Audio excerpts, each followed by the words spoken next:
You okay? Helen felt the cloud of confusion disperse, feeling Abigail's arms wrap around her.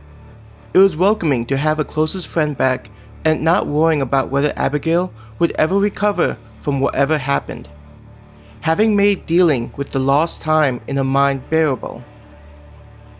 Leaning into Abigail. Just can't believe what they said happened. Not being able to remember, Helen closed her eyes. At least you weren't unconscious and carried like a sack of vegetables. Abigail giggled, stroking Helen's hair.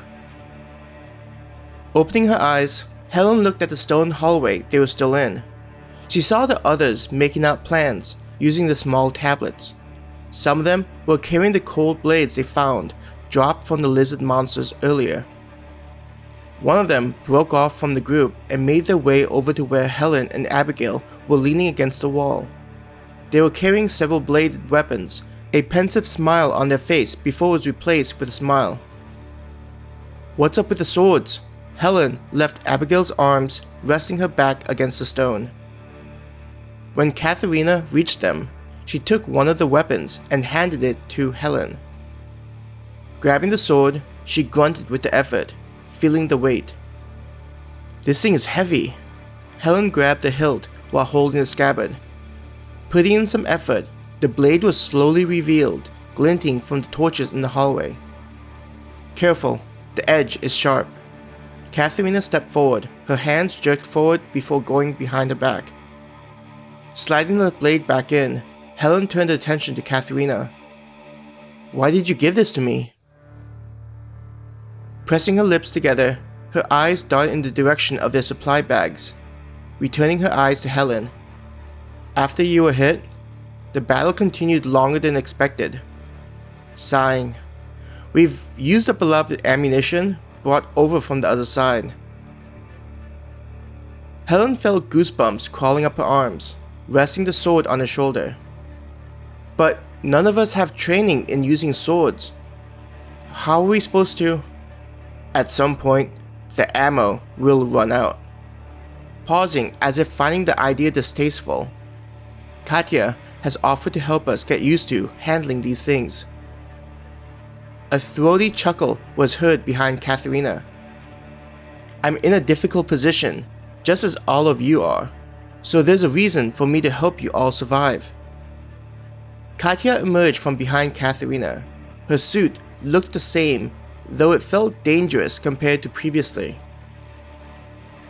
"It's likely from the monster she killed.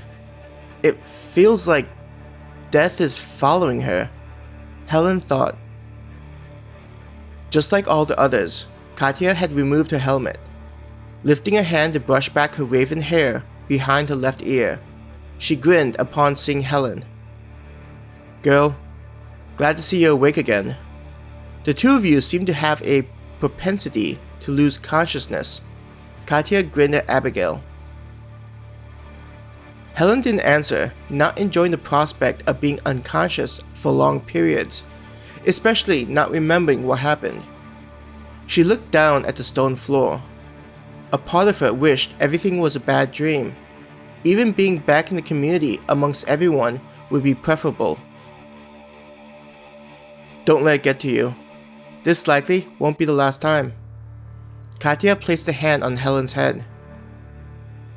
Helen looked up, pointing a finger to her chest. "The number of times I've had to deal with lost periods is numerous, to the degree where I wonder if I've taken in brain damage."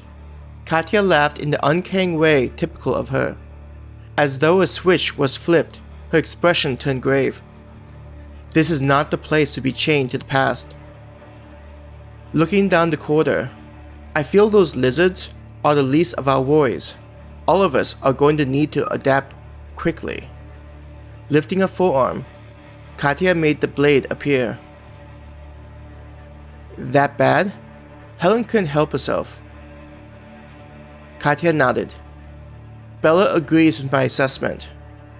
It's fortunate those creatures leave behind items when they die, in addition to disappearing. Though we don't have enough weapons to give to everyone, it's a start." Jerking her chin to the sword, though we don't have just bladed weapons. I believe this will be a better choice. I get the feeling that others won't suit your style. Leaning past Katya and Katharina, she could see her friends trying out differing weapons. Robert had a hammer in his hands, making her chuckle to herself. He was swinging a hammer. Considering his background, it fit him well. Nearby Robert, Sheila was trying out a spear, stabbing it forward as if there was an enemy. Helen noticed the others were near the team of women, Bella pointing at the ground and explaining something. She was likely forming some kind of plan for them to survive in this hellish environment. Bella is skilled with keeping the optimism up, Katya remarked, noticing Helen looking at them. A snort made Helen look to see Katharina sneering. The squad leader is a true leader, unlike someone.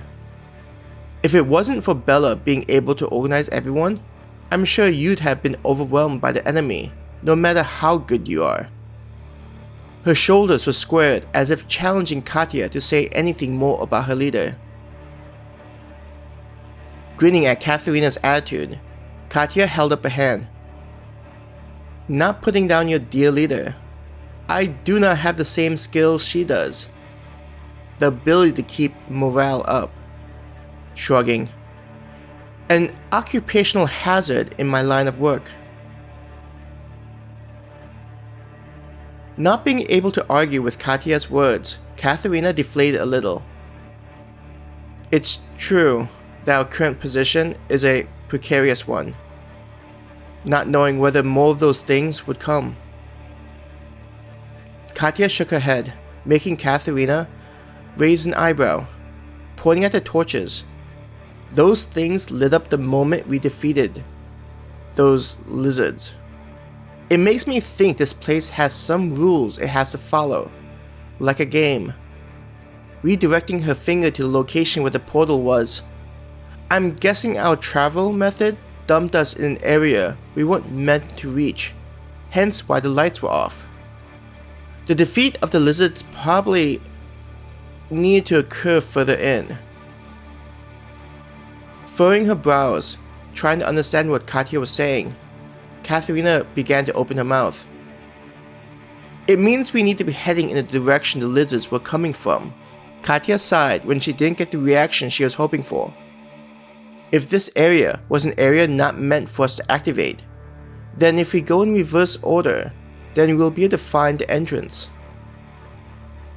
Standing, still holding the sword, she stared at Katya, not believing how Katya was able to put things together so quickly, considering how new this place was to them. Abigail also stood, holding a sword, passed over from Katharina.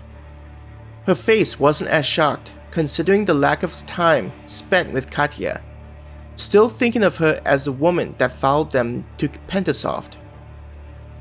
Listening to the two, Helen felt like something hadn't been revealed by Katya. Something inside of her sensed there was a drastic change in the spy, not shared by everyone else.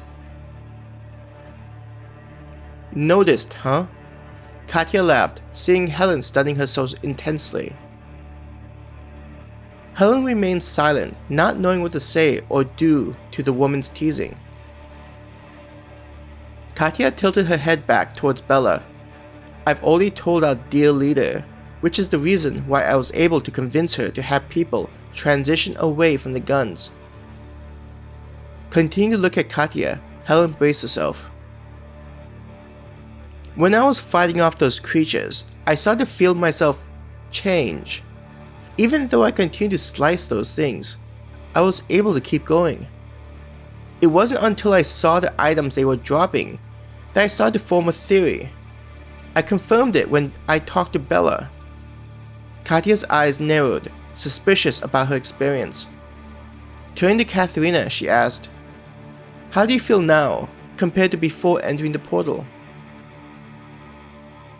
Moving her head away, Katharina was startled by the unexpected question. Your body, the way it moves. Do you feel different? Katya pushed. Eyes widening, Katharina lifted an arm and tried moving it. Clenching her fist and releasing it, she gaped at Katya. How? Katya nodded. Though the difference isn't much and the reason you're just noticing it, there is a transformation which happened. Imitating what Katharina had done, Helen tried testing out her body. You wouldn't have gained the benefit if my theory is right, Katya said to Helen. Stepping forward, Abigail demanded, Why not? Why is there a change for the two of you, but not for Helen? Frowning at Katya, as though she found the answer unacceptable. Shrugging, I believe it's because our encounter with the creatures. Those who were fighting had acquired a boost in abilities for each time we took those things down, explaining the reason everyone's strength has increased. Pointing back at Helen's friends, look at the way your friends can swing around those weapons. The reason they're not collapsing over is due to killing some of the monsters. Switching to indicate towards Helen and Abigail. Both of you were unconscious and didn't join in on the fight. But why make us switch over to using those antiquated weapons? Katharina asked, lifting up the sword. Wouldn't we be able to grow stronger faster using our modern weaponry? Katya held up 2 fingers. 1.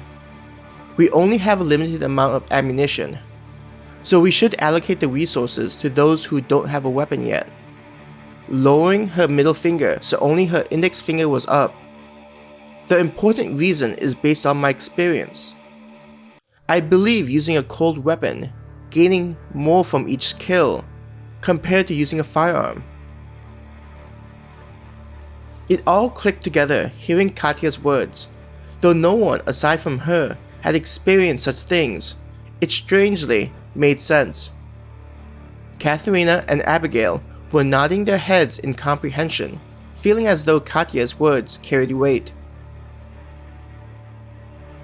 As she stood there, Helen tried to understand something bothering her. If I shouldn't have gained any benefits, then why do I feel stronger?